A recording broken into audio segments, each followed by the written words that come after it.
Hello दोस्त, कैसे हैं आप लोग। मैं इंजीनियर जयप्रकाश यादव आप लोग के अपने यूट्यूब चैनल मैथ इजी पे हार्दिक स्वागत करता हूं। मैं आज आप लोग को फिर से इतिहास का एक नया चैप्टर लेकर के आया हूं। चैप्टर वही है, उसमें टॉपिक चेंज है। आज हम आपको एक तो जहांगीर के बारे में बताएंगे, दूसरा शाहजहां के बारे में बताएंगे। जहांगीर के बारे में भी हम आपको पूरी की पूरी नॉलेज देंगे और जहांगीर के बारे में भी हम पूरी की पूरी नॉलेज देंगे। वही जो मेन पॉइंट है वो हम आपको बताएंगे। इससे पहले अगर आप मेरे चैनल पे नए हैं तो प्लीज़ चैनल को सब्सक्राइब करके बेल आइकन को प्रेस कर ले, ताकि मेरे वीडियो का नोटिफिकेशन आपको मिलते रहे।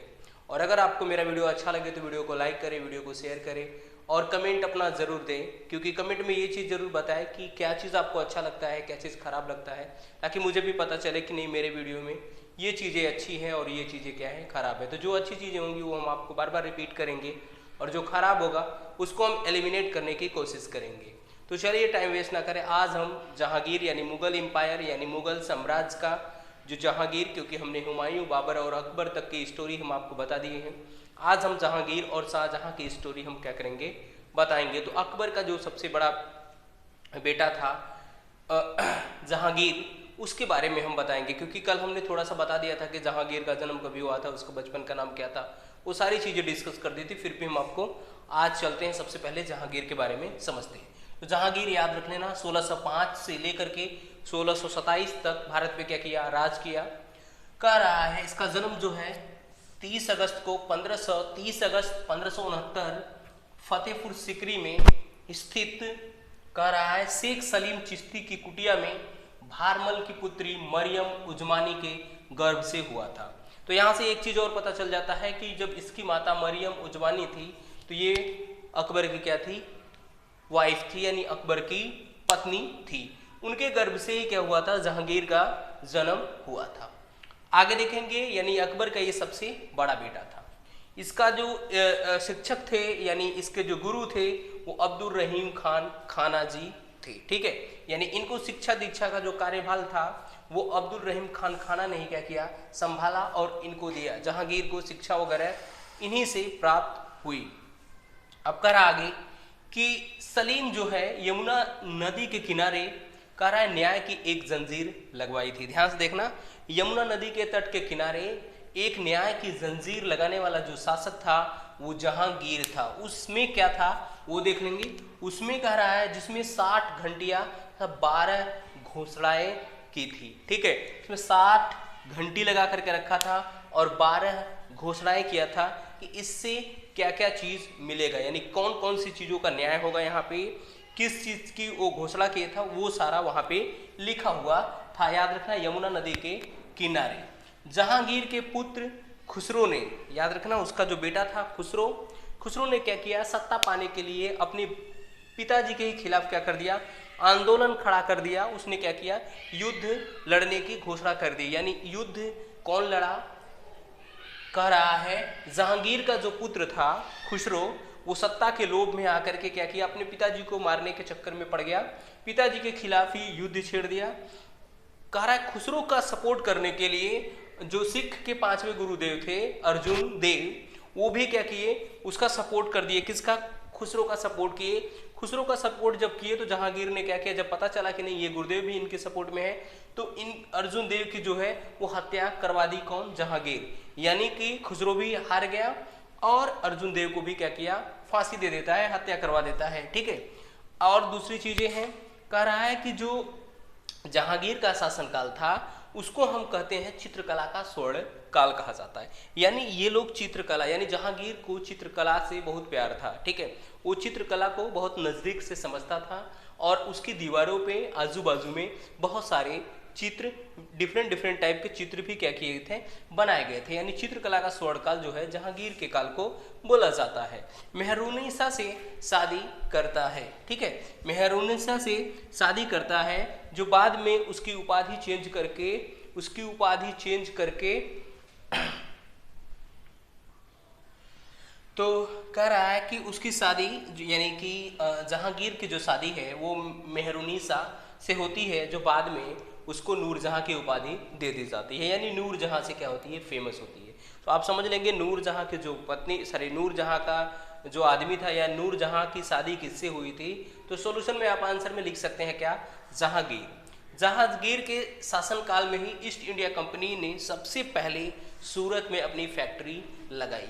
यानी ईस्ट इंडिया कंपनी का आगमन जो है मुगल एम्परर में ही क्या हुआ था। उस समय शासन कौन कर रहे थे? जहांगीर साहब क्या कर रहे थे। और इनकी मृत्यु कहाँ हुई? भीमवार लाहौर में रावी नदी के किनारे इनको दफनाया गया था। यानी इनकी मृत्यु जो है भीमवार में हुई और इनको दफनाया कहाँ गया? लाहौर में रावी नदी के तट के किनारे इनको क्या किया गया? दफनाया गया। ठीक है, तो ये कहानी छोटी सी थी किसकी? जहांगीर की। अब हम शाहजहां की कहानी पढ़ेंगे। तो जहांगीर साहब के 4 पुत्र थे। 4 पुत्रों में सबसे बड़े कौन थे? शाहजहां जी साहब थे। ठीक है, यानी शाहजहां अब गद्दी पे क्या करेंगे? बैठेंगे जब किसकी मृत्यु हो गई? जहांगीर की मृत्यु हो गई तब।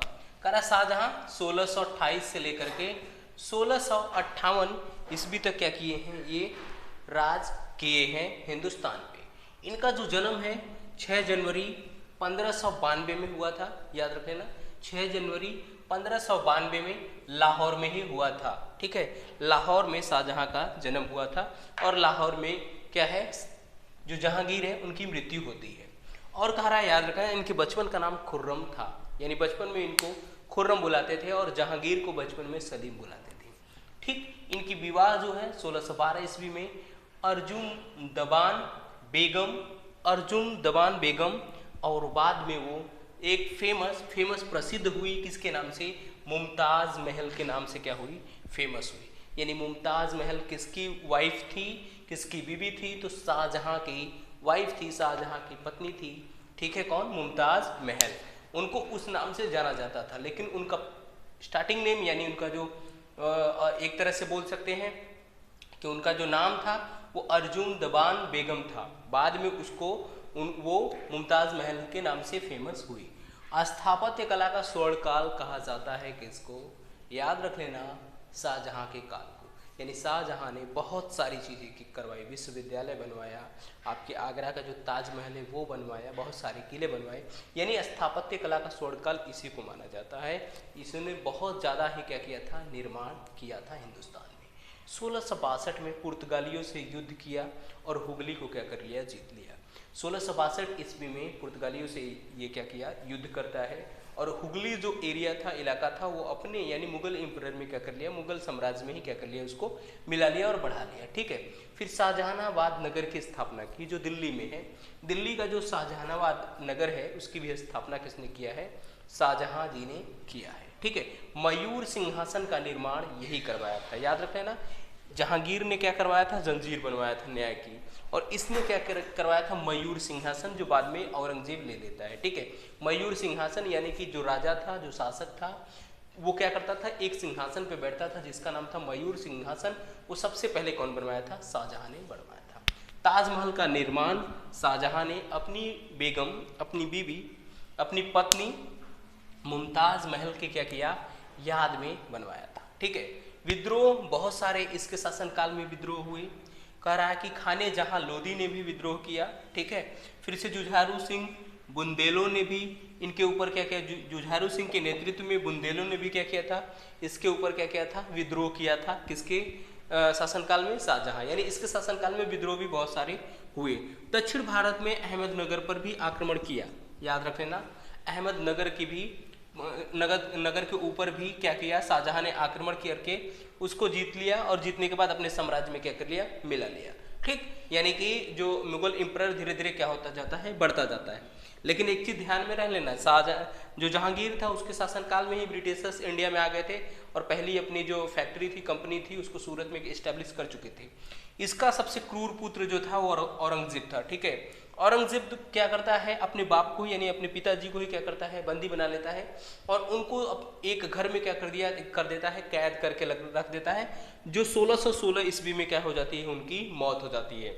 यानी कि अब कौन शासन करने वाला है? अब आपको मिल जाएगा औरंगजेब। ठीक है, औरंगजेब क्या करता है? अपने पिताजी को ही कैद करके एक रूम में बंद कर देता है। वो कुछ सालों के बाद वो क्या कर जाते हैं? शाहजहां जी मर जाते हैं। शाहजहां के मरने के पहले ही क्या करता है? वो वहाँ का राजा बन जाता है। यानी अपने जो मुगल एम्परर को आगे बढ़ाने वाला फिर अब कौन आएगा? वो औरंगजेब आएगा और औरंगजेब के बाद ही उसकी पूरी की पूरी यानी मुगल एम्पायर जो है औरंगजेब के बाद से उसका पतन होने लगता है और वो खत्म हो जाता है। वहीं से ब्रिटिशर्स का जो है इंडिया में स्थापत्य पूरी तरह से क्या हो जाता है, चालू हो जाता है।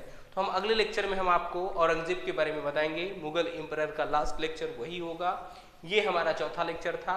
5 लेक्चर में मुगल एम्परर आपका क्या हो जाएगा, खत्म हो जाएगा। आई होप आपको ये वीडियो समझ में आया होगा, और अगर ये वीडियो समझ में आया होगा तो दोस्तों वीडियो को लाइक करें, वीडियो को शेयर जरूर करें अपने दोस्तों में, ताकि उनको भी इसका जो ये थोड़ी बहुत जो नॉलेज है उनके पास भी जाए, क्योंकि एनटीपीसी का एग्जाम आने वाला है। आई थिंक जनवरी फरवरी में होगा।